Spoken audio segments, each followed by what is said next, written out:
I thought we could mark this November the 5th by taking some time out of our daily lives to sit down and have a little chat. There are, of course, those who do not want us to speak. Why? Because while the truncheon may be used in lieu of conversation, words will always retain their power. Words offer the means to meaning, and for those who will listen, the enunciation of truth. Do you believe in fate, Neil? No, Why not? because I don't like the idea that I'm not in control of my life. I know exactly what you mean. Cruelty and injustice, intolerance and oppression. And where once you had the freedom to object, to think and speak as you saw fit, you now have censors and systems of surveillance coercing your conformity and soliciting your submission. We need cameras. How did this happen? Who's to blame? Well, certainly there are those who are more responsible than others, and they will be held accountable. But again, truth be told, if you're looking for the guilty, you need only look into a mirror. Let me tell you why you're here. You're here because you know something. What you know you can't explain, but you feel it. You felt it your entire life, that there's something wrong with the world. You don't know what it is, but it's there, like a splinter in your mind, driving you mad. It is this feeling that has brought you to me. War, terror, disease. There were a myriad of problems which conspired to corrupt your reason and rob you of your common sense. Fear got the best of you, and in your panic you turned to the now High Chancellor Adam Sutler.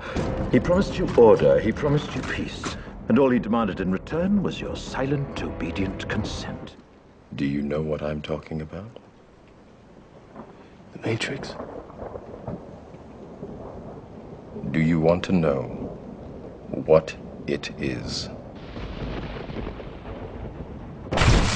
More than 400 years ago, a great citizen wished to embed the 5th of November forever in our memory. His hope was to remind the world that fairness, justice, and freedom are more than words. They are perspectives. The Matrix is everywhere. It is all around us. Even now, in this very room. You can see it when you look out your window or when you turn on your television. You can feel it when you go to work, when you go to church, when you pay your taxes.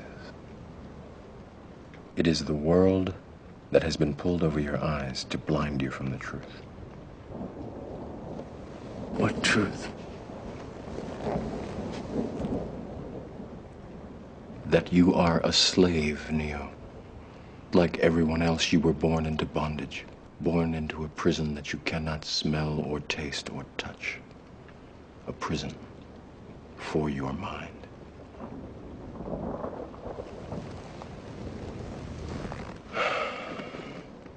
Unfortunately, no one can be told what the Matrix is. You have to see it for yourself.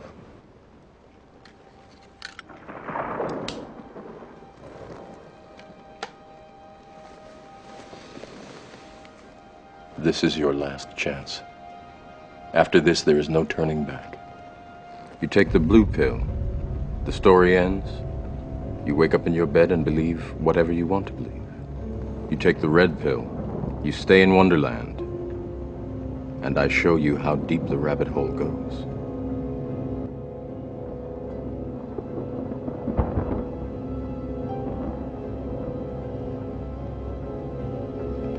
Remember, all I'm offering is the truth, nothing more. And the truth is, there is something terribly wrong with this country, isn't there?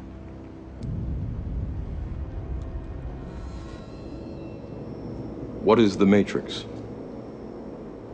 Control. What we need right now is a clear message to the people of this country. This message must be read in every newspaper, heard on every radio, seen on every television. The Matrix is a computer-generated dream world, built to keep us under control. I want this country to realize that we stand on the edge of oblivion. I want every man, woman, and child to understand how close we are to chaos. I want everyone to remember why they need us. The Matrix is a system, Neo. That system is our enemy. But when you're inside, you look around, what do you see? Businessmen, teachers, lawyers, carpenters. The very minds of the people we are trying to save. But until we do, these people are still a part of that system, and that makes them our enemy. You have to understand, most of these people are not ready to be unplugged. And many of them are so inert, so hopelessly dependent on the system, that they will fight to protect it. Die! Die! Why won't you die? Why won't you die? Beneath this mask, there is more than flesh. Beneath this mask, there is an idea, Mr. Creedy. And ideas are bulletproof.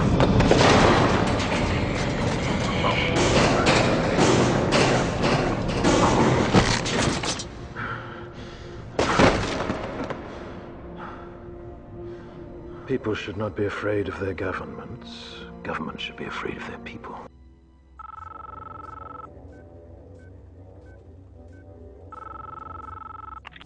I know you're out there. I can feel you now.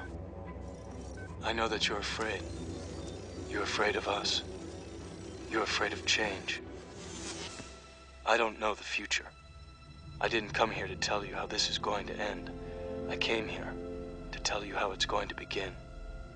I'm going to hang up this phone, and then I'm going to show these people what you don't want them to see. I'm going to show them a world without you.